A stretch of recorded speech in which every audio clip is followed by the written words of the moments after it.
चिट्ठी में कहा गया है कि पिछले 4 दिनों में दिल्ली सरकार ने ट्रांसफर पोस्टिंग के जो आदेश जारी किए हैं वो सब रद्द किए जाते हैं। अफसरों के ट्रांसफर पोस्टिंग के अधिकार एलजी के पास हैं। मुख्य सचिव इस आदेश को फौरन लागू करवाएं। ये सारे इकट्ठे हो गए हमारे खिलाफ। कल मैं एक बहुत बड़े वकील के घर गया था तो उन्होंने कहा, अरविंद सारा दिन जब टीवी देखता हूं तो मेरे को ये लगता है ये सारे दुनिया वाले ये सारे इकट्ठे हो गए, बस जनता तुम्हारे साथ है।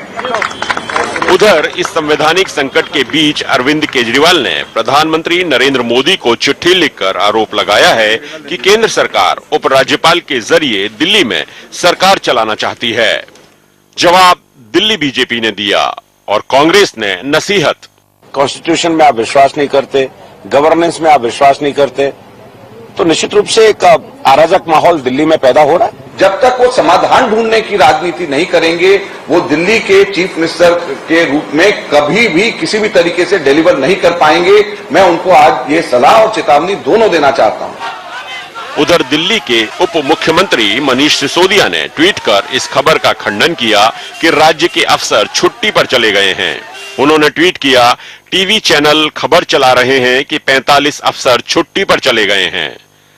दिल्ली सरकार के पास तो किसी अफसर की छुट्टी का ऐसा एक भी आवेदन नहीं आया है। दिल्ली के उपराज्यपाल और दिल्ली की सरकार दोनों ही अपने अपने अधिकारियों की लड़ाई लड़ रहे हैं और इस लड़ाई में दोनों ही अपने तरकश के हर तीर को आजमा लेना चाहते हैं, लेकिन शायद वो इस लड़ाई में ये नहीं सोच रहे हैं कि इस लड़ाई का जनता के बीच क्या संदेश जा रहा है, वो क्या सोच रही है, उसको कैसा लग रहा है कि आखिर दिल्ली में ये सब हो क्या रहा है। दिल्ली से कैमरा पर्सन हीरा मंडल के साथ मैं शरद शर्मा, एनडीटीवी इंडिया। तो इस खबर पर और भी अपडेट्स हैं, लेकिन हम उस पर जाने से पहले अपने मेहमानों साहब का परिचय करा दें। आज के न्यूज पॉइंट में कौन कौन है आपके साथ, जो हमारे साथ जुड़ने वाले जानकार रमाकांत गौर साहब हैं, वरिष्ठ वकील हैं सुप्रीम कोर्ट के, और इसके अलावा हमारे स्टूडियो में ही मौजूद हैं अजय दुआ साहब, पूर्व कॉमर्स सेक्रेटरी, और इसके अलावा हमारे साथ स्टूडियो से जुड़ रहे हैं एचएस फुल्का साहब जो प्रवक्ता हैं आम आदमी पार्टी के, और साथ में श्रीकांत शर्मा जी हैं नेशनल सेक्रेटरी बीजेपी के। सबसे पहले फुल्का साहब आपसे समझना चाहेंगे कि आखिर जनता क्या समझे, क्या करने की कोशिश कर रही है दिल्ली सरकार, आम आदमी पार्टी की सरकार दिल्ली में एलजी के साथ इस तरह से गतिरोध के बाद।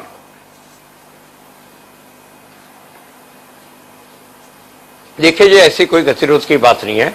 हम जे एलजी साहब को सिर्फ ये बेनती कर रहे हैं कि ये जो संविधान है और उसके तहत ये जो रूल बनाए हैं, ये जो ट्रांजैक्शन ऑफ बिजनेस रूल हैं, इसमें बड़ा साफ लिखा है कि धारा 23 और धारा 45 ये अख्तियार जो है एलजी साहब के पास हैं। बाकी सभी के सभी जो अख्तियार हैं दिल्ली सरकार के पास हैं, और वो सभी अख्तियारों में आप इसके मुताबिक चलिए। हम सिर्फ ये कह रहे हैं, ये इसके मुताबिक आप चलिए, और इसमें साफ लिखा है बाकी धारा 23 और धारा 45 को छोड़ के बाकी जितने अधिकार हैं उनमें ये मुख्यमंत्री एंड मंत्री फैसला लेंगे, जो सेक्रेटरी है वो फैसला लागू करेंगे, और लागू करने के बाद वो एलजी को इंफॉर्मेशन भेजेंगे, इंफॉर्मेशन जाएगी एलजी को।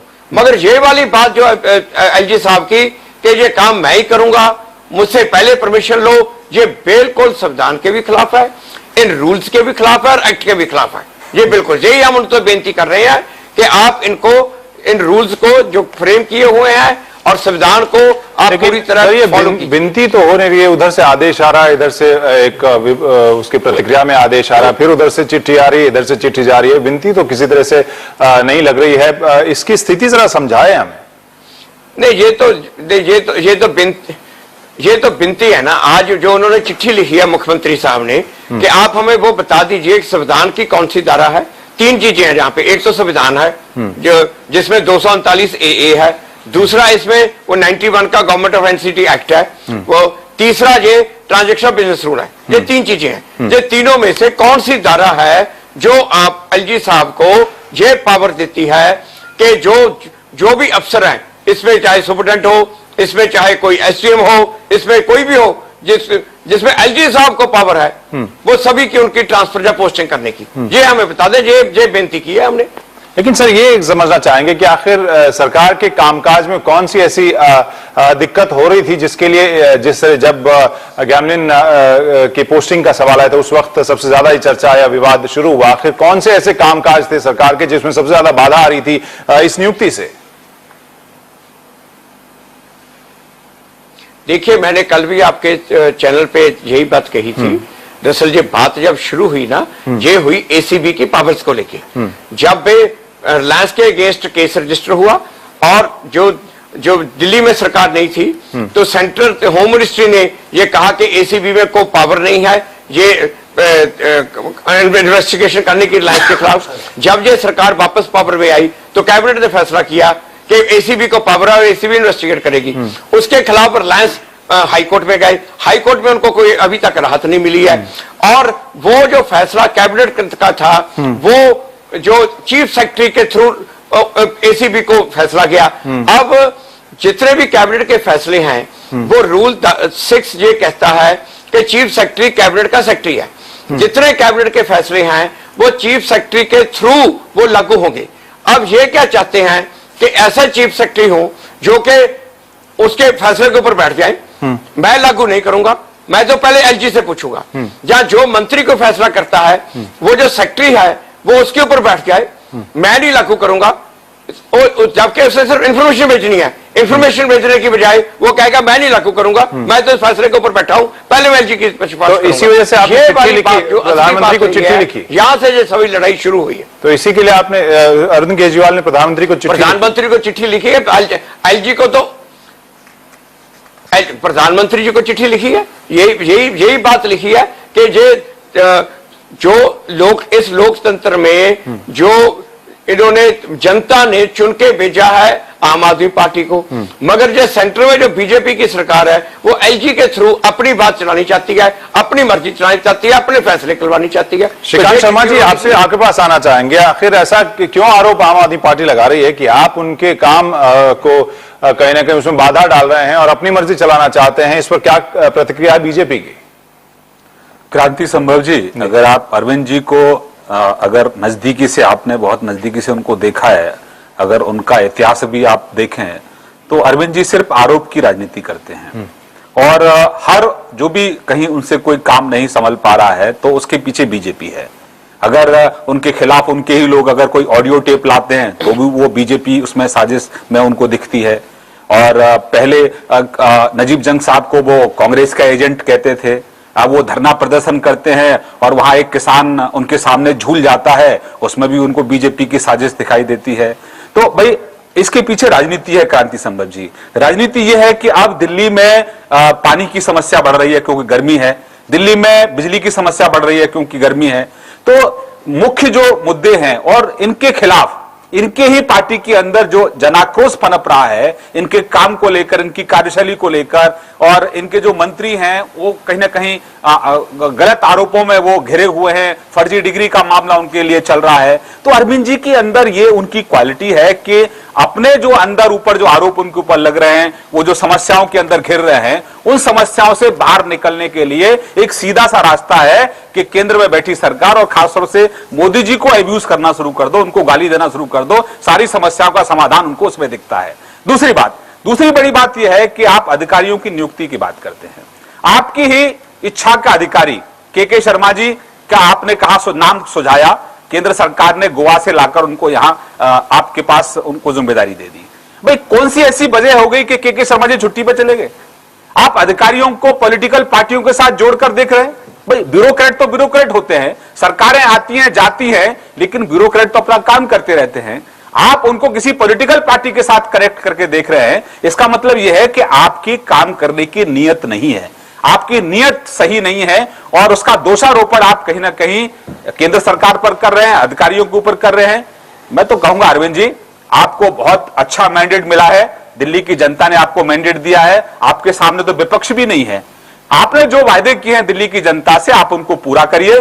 केंद्र सरकार आपको रचनात्मक सहयोग दे रही है, आगे देती रहेगी, लेकिन अरविंद जी आपके व्यवहार में गंभीरता दिल्ली की जनता देखना चाहती है। लेकिन माफ करिएगा, अभी तक के आपके कार्यकाल में आप के अंदर गंभीरता दिल्ली की जनता को दिखाई नहीं दे रही है। फुल्का साहब, जो बात कह रहे हैं श्रीकांत जी, उसी को एक अलग तरीके से देख सकते हैं। आज ही बयान हम देख रहे थे अरविंद केजरीवाल का चल रहा था, जहां वो कह रहे थे कि सभी हमारे खिलाफ इकट्ठा हो गए हैं और उसके बाद इस तरह की जंग चल रही है नजीब जंग साहब के साथ। और ऐसे में क्या आपको लग रहा है, क्या आप ये भी माना जा रहा है कि वोटरों को जवाब देना पड़ेगा, जैसे कि गर्मी आ रही है, पानी और बाकी जो सारे वादे हैं बिजली के और बाकी जितने भी वादे हैं उसके लिए जवाब देना पड़ेगा, उससे ध्यान भटकाने के लिए ये सारी बहस चल रही है?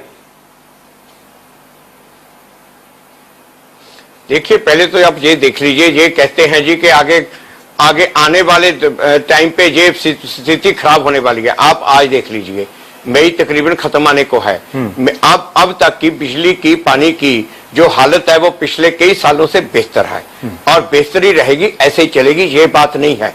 और दूसरी बात आप ले लीजिए, ये क्या चाहते हैं कि अफसर जो अपनी मर्जी के अपॉइंट करें, सुपरडेंट अपनी मर्जी का अपॉइंट करें, ये कोई भी अफसर हो अपनी मर्जी के अपॉइंट करें, जो हम चाहते हैं उन अफसरों को ना अपॉइंट करें और उसके बाद ये उन अफसरों के थ्रू ये जो फैसले हैं मंत्रियों के उनको रुकवाएं और जो फैसला इनको ठीक नहीं लगता उसको कह दे, इसको रोक दे।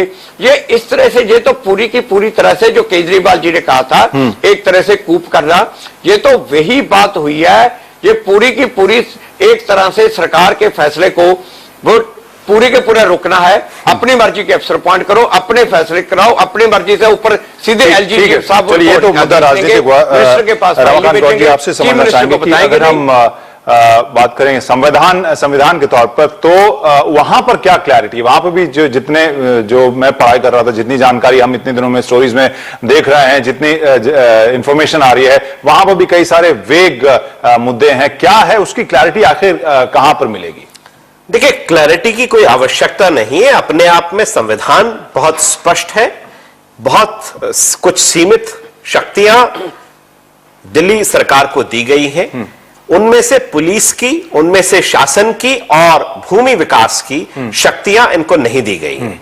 जहां तक प्रशासक का या लेफ्टिनेंट गवर्नर का संबंध है, उसके पास यूटी एक्ट से भी वही पावर आती है और उसके पास एनसीटी दिल्ली एक्ट के धारा 41 के तहत भी वही पावर्स आती है।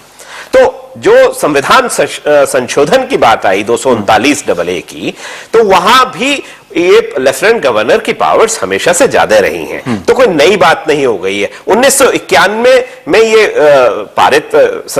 संसद ने पारित किया, 1992 में इस दिल्ली राज्य का निर्माण हुआ।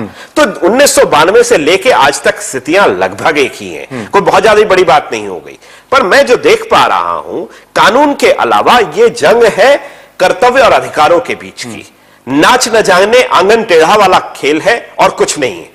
कर्तव्यों की बात नहीं करना चाह रहे, अधिकारों पे हर जगह लड़ाई करते आ रहे हैं। आप आम आदमी पार्टी की ही बात कर रहा हूं मैं, कि जहां जहां कर्तव्य है, अरे भाई वहां कुछ कर्तव्य करके दिखाए होते तो बहुत अच्छी बात रही होती।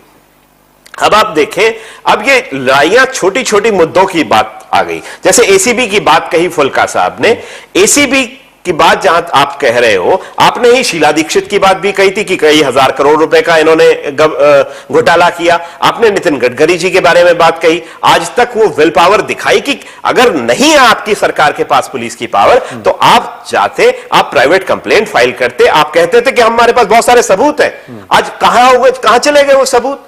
तो इनके पास ना तो कार्यशीलता है और ना इनके पास कार्यशीलता के अलावा शक्ति है, इच्छा शक्ति है। जो पोस्टिंग हुई, जो फिर दूसरे की पोस्टिंग हुई, फिर वो पोस्टिंग रद्द हुई, तबादले के आदेश आए जिसको रद्द करने, उसमें स्थिति में आखिर कानूनी स्थिति किसकी क्या है, कौन सही है कौन गलत? देखिए, कानूनी स्थिति बड़ी स्पष्ट है।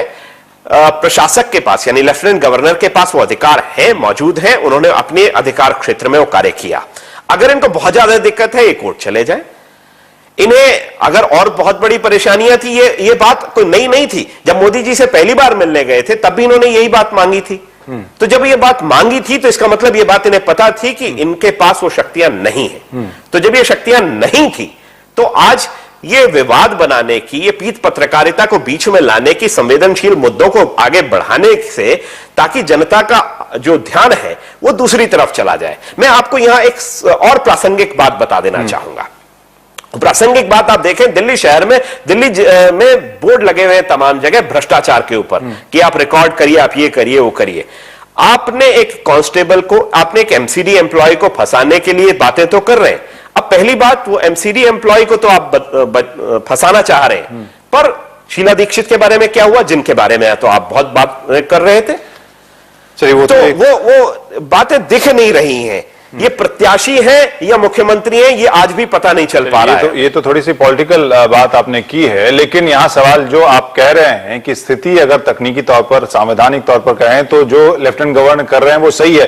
फिर फुल्का साहब, जब इतनी स्पष्टता से यहां पर बात हो रही है, फिर क्यों आप उनके आदेशों को निरस्त करने की कोशिश में लगे हुए हैं? मैं पहली बात गौड़ साहब से सहमत नहीं हूं। मेरी गौड़ साहब से यही गुजारिश है कि ये हैं वो रूल जो ट्रांजैक्शन ऑफ बिजनेस रूल है, ये है संविधान और ये पड़ा है दिल्ली का एक्ट। इसमें कहीं पे भी बता दें कि ये लिखा हुआ है कि यहां पे सुपरडेंट और क्लर्क की भी पोस्टिंग और ट्रांसफर लेफ्टिनेंट गवर्नर करेंगे। कहीं पे ये कहते हैं लेफ्टिनेंट गवर्नर के पास पुलिस की पावर है, कांस्टेबल को ट्रांसफर कर ले लेफ्टिनेंट गवर्नर, उसकी अपॉइंटमेंट कर ले। अरे दिल्ली गवर्नमेंट में जो पीडब्ल्यूडी का, किसी और का, रेवेन्यू का, कि यहाँ पे कोई क्लर्क भी है, पटवारी है, कोई कानूगो है, तहसीलदार है, वो कहां पे है उसकी पावर? उसकी पावर तो दिल्ली सरकार के पास है। एक धारा मुझे दिखा दे जिसमें ये लिखा हुआ है। ठीक है, धारा 44 यहाँ तो यहाँ तक मैं आपको धारा 44 दिखाना चाहूंगा। गवर्नमेंट ऑफ यूनियन टेरिटरीज है, कोई भी आप ट्रांसफर पोस्टिंग नहीं कर सकते। फुल्का साहब, मैं आपको धारा 44 दिखाना चाहूंगा यूनियन टेरिटरी एक्ट की। अगर आप इसको देखें तो लेफ्टिनेंट गवर्नर के पास इससे कहीं ज्यादा ताकतें हैं।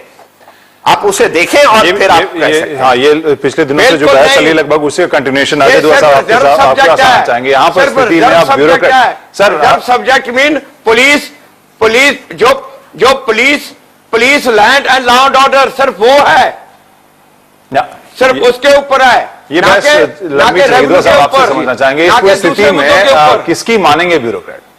बहुत ब्यूरोक्रेट को, अधिकारियों को बहुत कठिनाई हो रही है। कारण रोज का काम उनका कुछ विषयों पे माननीय उपराज्यपाल साहब के साथ है। जैसे कहा गया, पूरी पुलिस खाते को, पब्लिक ऑर्डर, पुलिस और लैंड, वो संस्थाएं बिल्कुल एलजी साहब के पास और सेंट्रल गवर्नमेंट के पास है। बाकी जो विषय हैं, रेवेन्यू का मामला हुआ, फूड सिविल सप्लाईज हुआ, ट्रांसपोर्ट हुआ, उसके लिए वो पावर्स स्टेट गवर्नमेंट के पास है। उसके अब रूल्स इत्यादि लेजिस्लेचर बनाता है, कानून, और फिर रूल्स ये बनाते, रूल्स सरकार बनाएगी। मेरे हिसाब से ये दायर की जो दो किस्म के अलग चीज है, बहुत सोच समझ के बनाए गए, पर कभी भी ये एक जिसे कहते हैं सेटिस्फैक्टरी सोल्यूशन प्रैक्टिस में ही निकलता है, कायदे कानून पे नहीं निकलता। इतने साल से व्यवहारिक तरीके से, बिल्कुल व्यवहारिक तरीके से इस तरह का गतिरोध होता है। जी हाँ, उसमें कानून और उसको कंसल्ट करने से बजाय व्यवहारिक तरीके से होता है। कारण यहाँ पे एक चीज समझना चाहेंगे, जो शकुंतला गैमलिन साहिबा का जो पोस्टिंग थी, क्या इस तरह के केसेस पहले भी होते थे? क्या आपत्ति थी आम आदमी पार्टी की? क्या वो सही थी? क्या ऐसे, क्या हमारे पास कुछ ऐसे एग्जाम्पल है जहां पर इस तरह की? छोटा सा विषय है, मैं तो इतना समझूंगा, मुख्य सचिव 10 दिन की छुट्टी गए हैं। हाँ। बहुत महत्व का विषय कुछ नहीं था। हाँ। कि कौन चार्ज लेगा। एलजी साहब अपॉइंट जरूर चीफ सेक्रेटरी को करते हैं, पर सिफारिश अगर नीचे से जाते, मुख्यमंत्री से जाती है या उनके काउंसिल ऑफ मिनिस्टर से जाती है, तो एलजी साहब उसमें उसके ऊपर आदेश दे सकते हैं। वो बिल्कुल स्पष्ट है। कारण कार्डर कंट्रोलिंग ऑफिसर आईएएस का होम मिनिस्ट्री है, और होम मिनिस्ट्री एलजी साहब के मार्फत अपना कायदा कानून चला रही है। तो उसमें सीनियरिटी और जूनियर उसका कोई तो प्रैक्टिस की बात है कि कहीं नहीं कहा जा रहा कि एलजी सबसे सीनियर हो, चीफ सेक्रेटरी सबसे सीनियर हो, पर प्रैक्टिस वही है कि एक्टिंग चार्ज है, आपको कोई इतना मेरिट या तो इस पर पोस्टिंग अगर आम आदमी पार्टी की देखें तो वो तकनीकी तौर पर और व्यवहारिक तौर पर कितनी सही है? वो उन्होंने शकुंतला गैमलिन की नियुक्ति के ऊपर सबसे पहले सवाल उठाया था, तो वो एलजी साहब 10 दिन के लिए चार्ज दे सकते थे किसको चाहे, और कोई, जैसे मैं बार बार कहना चाह रहा हूं कि ये बहुत छोटा विषय था, पर उसके ऊपर अब विषय बड़ा बन गया है, और मुझे लगता है अब जरूरत पड़ गई है कायदे कानून के अंदर जाने की। मामला मेरे हिसाब से अब जरूर कोर्ट में जाएगा। कारण ये पहले भी सेंट्रल एलजी साहब की क्या पावर है, एक बार ये मामला Om Prakash Wadhwa versus state of Delhi supreme court में गया हुआ है। वहां सुप्रीम कोर्ट ने रूलिंग दिया था कि एलजी दिल्ली की पावर्स बाकी गवर्नर से थोड़ी ज्यादा है। गवर्नर्स तो अपना डिस्क्रिशनरी रोल वहीं लगाएंगे जहां उनको कॉन्स्टिट्यूशन अलाउ करता है, पर दिल्ली में अगर कोई कॉन्स्टिट्यूशन के अलावा कोई कानून भी है, कारण कई विषय एलजी साहब के पास ही हैं, अगर वहां डिस्क्रिशन है तो एलजी साहब वो डिस्क्रिशन जो अपना इस्तेमाल करेंगे, उनको काउंसिल ऑफ मिनिस्टर्स या मुख्यमंत्री का जाने की जरूरत नहीं। पर ये जो विषय है, मैं फिर कहना चाह रहा हूं, सर्विसेज का मामला, आईएएस ऑफिसर्स का, कार्डर कंट्रोलिंग ऑफिसर, होम मिनिस्ट्री है, वो पावर्स उन्होंने दिल्ली सरकार की बदलियों के प्रमोशन के अधिकार नहीं दिए। वो ऑल इंडिया सर्विस रूल से पावर्स आती हैं और वो सेंट्रल गवर्नमेंट एक्सरसाइज कर रही है एलजी साहब के मार्फत, उनके थ्रू वो डेलीगेट किए गए रूल्स हैं। और आप ये कह रहे हैं कि सेंट्रल गवर्नमेंट की तरफ से गवर्नमेंट की नियुक्ति हुई, उसका अधिकार उन्होंने एक्टिंग करने का, किसको 10 दिन के लिए 15 दिन के लिए लगाने का एलजी साहब पहले करते आए हैं, तो उन्होंने उनको छोड़ा हुआ था। अगर एलजी साहब चाहते तो ये मामला सेंट्रल गवर्नमेंट को रेफर कर देते, होम मिनिस्ट्री अपना जो अधिकार है वो ऑर्डर पास करती। अब विषय ये है कि अर्जेंट कोई मामला अर्जेंट हो तो एलजी साहब एक्शन ले सकते हैं। अब एक्टिंग चीफ सेक्रेटरी की अपॉइंटमेंट इतनी अर्जेंसी है कि नहीं, और कहा जा रहा है अखबारों में कि 40 घंटे एलजी साहब रुके, जब कोई मुख्यमंत्री या उनके मंत्रिमंडल से कोई प्रस्ताव नहीं आया तो उन्होंने अपना डिसीजन ले लिया। इमरजेंसी में एलजी साहब कॉन्स्टिट्यूशन के अनुसार जो सेक्शन कहा गया था 239AA, उसमें पावर जरूर एक्सरसाइज कर सकते हैं, पर ये इतना अर्जेंट मामला था एक्टिंग चीफ सेक्रेटरी का, और 40 घंटे इंतजार कर ली कि नहीं तो उनको सेंट्रल गवर्नमेंट को रेफर करना पड़ता है। सेंट्रल गवर्नमेंट का वहां पे reference to president, await president decision. तो मामला जो है जितना लग रहा है, जितना इस कार्यक्रम की शुरुआत से पहले लग रहा था, उससे ज्यादा पेचीदा निकल के आ रहा है। हम समझने की कोशिश करेंगे कि आगे का क्या कोर्स ऑफ एक्शन होगा। अगर आम आदमी पार्टी की बात करें, जैसे दुआ साहब कह रहे थे कि ऐसे में तो अब मामला नियम कानून और कोर्ट का होगा, तो क्या आम आदमी पार्टी ऐसा सोचेगी? हम एक छोटे से ब्रेक के बाद यही जानने की कोशिश करेंगे, यही सवाल करेंगे फुल्का साहब से। और एचएस फुल्का साहब, आपके पास आना चाहेंगे, जहां हमारे जानकार बता रहे हैं कि क्लैरिटी तो नहीं है। ऐसे में क्या अब आम आदमी पार्टी सरकार इस मुद्दे पर या इससे जुड़े मुद्दे पर कोर्ट में जाएगी ये स्पष्टता पाने के लिए कि आखिर किसकी क्या भूमिका है, किसके क्या अधिकार हैं?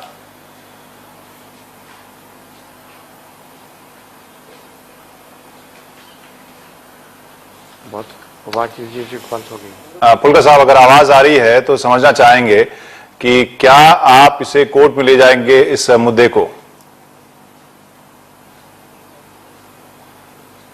अगर आप मुझसे सवाल पूछ रहे हैं तो मुझे आवाज नहीं आ रही, आपकी बहुत कम आ रही है। क्या कोर्ट में मामला जा सकता है? क्योंकि अभी कौन सही है कौन गलत है एलजी और आम आदमी पार्टी सरकार या दिल्ली सरकार के बीच, तो क्या अब मामला कोर्ट में जाएगा? देखिए, अजय दुआ जी ने बहुत अच्छी तरह सब समझाया और ये सही पोजीशन आपको बताई है, जो पोजीशन है कानून की।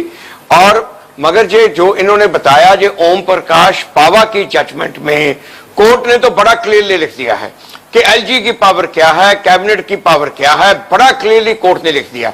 अब बात यह है कि एलजी साहब ने, अगर ये कोई उनका डिफरेंस ऑफ ओपिनियन था कैबिनेट के साथ, उन्होंने ये मामला प्रेसिडेंट को भेजना था, मगर उन्होंने प्रेसिडेंट को नहीं भेजा।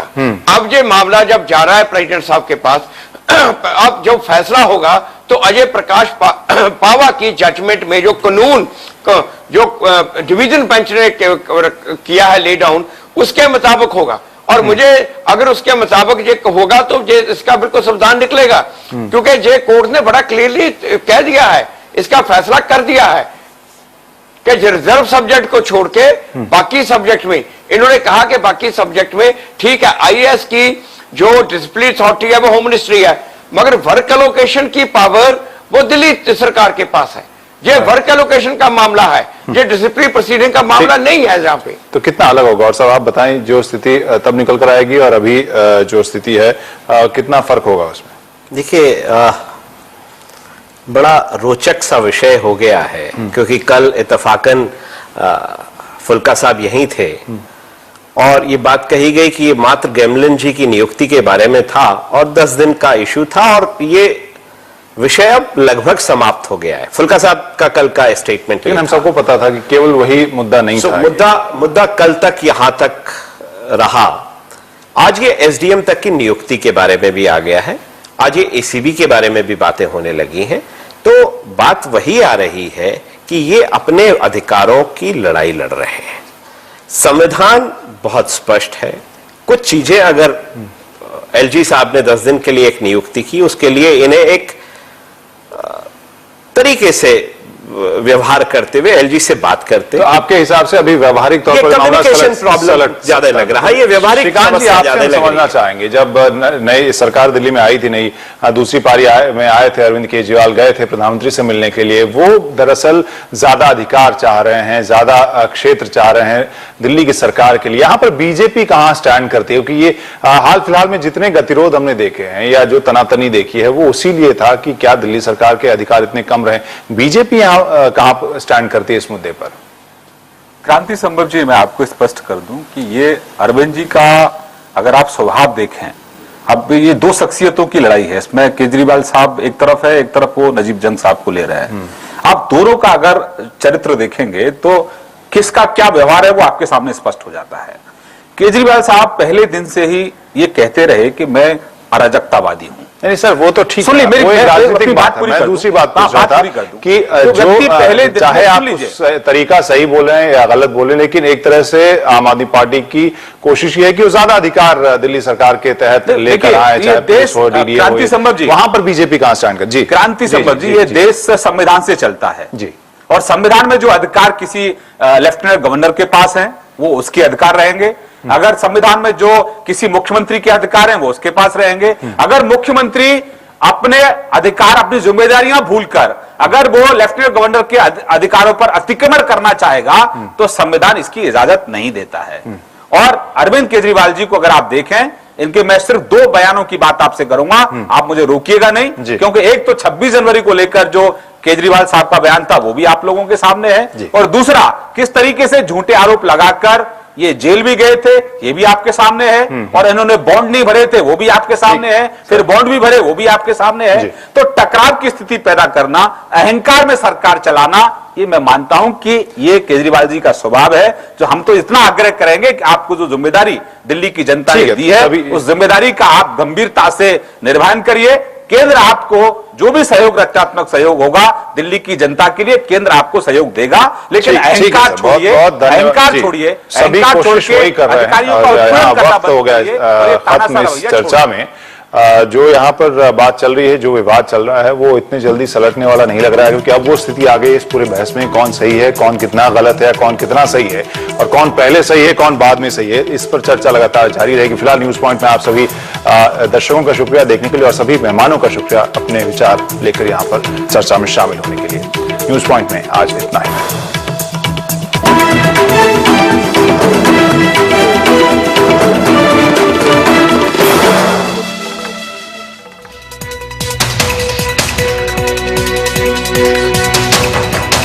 बांग्लादेश दौरे पर जाने वाली टेस्ट टीम में भज्जी की वापसी, करण शर्मा को मिली जगह, विराट कोहली होंगे कप्तान, वनडे की कप्तानी करेंगे धोनी।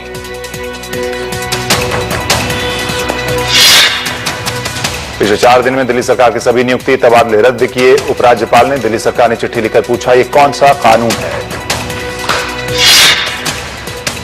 देश में 250 से ज्यादा रैलियां करके 1 साल के काम का प्रचार करेगी नरेंद्र मोदी सरकार। कांग्रेस कर रही है कारपेट बॉम्बिंग, एक दिन में 24 से ज्यादा प्रेस कॉन्फ्रेंस। सुनंदा पुष्कर की मौत के मामले में 3 लोगों का पॉलीग्राफ टेस्ट करने की इजाजत दी अदालत ने। इनमें एक शशि थरूर का दोस्त, 2 उनके स्टाफ के लोग। कहती हैं ये इमारतें कुछ कहती हैं, यहाँ नन्ही मन्नतें रहती हैं। नजर आता है वो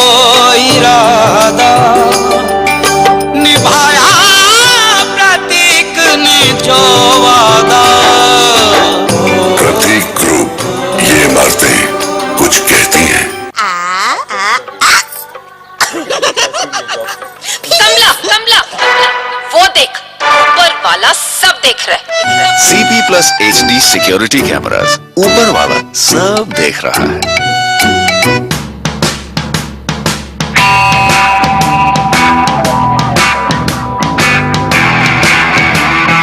They say I need to settle down. I'd rather leave this town and die right. Looking for action, reaction, attraction. I'm a lover of life. I'm a lover of the wild. I'm a lover of the sun. I'm a lover of the ride. Heroes Cafe Racer Splendor Pro Classic for the lover of life. It bakes, roasts and grills. It also thaws, slow cooks and barbecues. It even braises, toasts and air dries.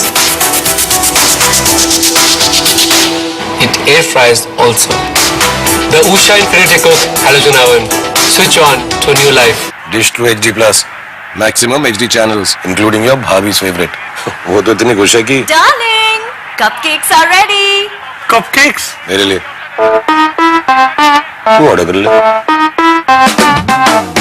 अब cricket के साथ पाएं maximum HD channels, आप भी happy और family भी। वही hotel, वही रूम,